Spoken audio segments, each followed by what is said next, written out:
So with part one, chapter two, we just ended chapter one with him writing down with Big Brother in his book. There's a knock at his door right at that moment. He thinks the thought police have caught him because of the telescreen. He gets up and he opens the door, and it turns out it's not the thought police, but it's his neighbor, Mrs. Parsons. She needs help with the plumbing. There's always something wrong with these apartments. They're just falling apart. And her husband's not home, so he goes over to help her with the plumbing. There's a clog in the sink. And while he's there, you get introduced to the Parsons' two children. They're both, I think they're like between 8 and 10. They're in what's called the Junior Spies. It's like a Boy Scouts kind of thing, except it's all about the party. Think more like Hitler Youth.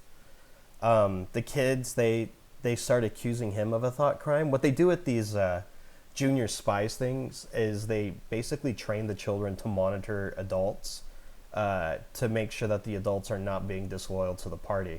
A lot of times kids even wind up turning their own parents in as they get older.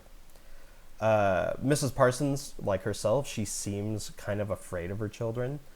And so while he's there fixing the sink, the children are pretty angry because they wanted to go see a public hanging, but she wouldn't let them go. And then he fixes the sink, he goes back to his apartment, and then he remembers a dream. And in a dream, he thinks he hears O'Brien's voice, and it says, "We shall meet in a place where there is no darkness." That's a really important thing, so don't forget that. He says, "We shall meet in the place where there is no darkness." He writes this in his diary, and he writes that him committing that thought crime makes him a dead man, but he winds up just hiding the diary anyway.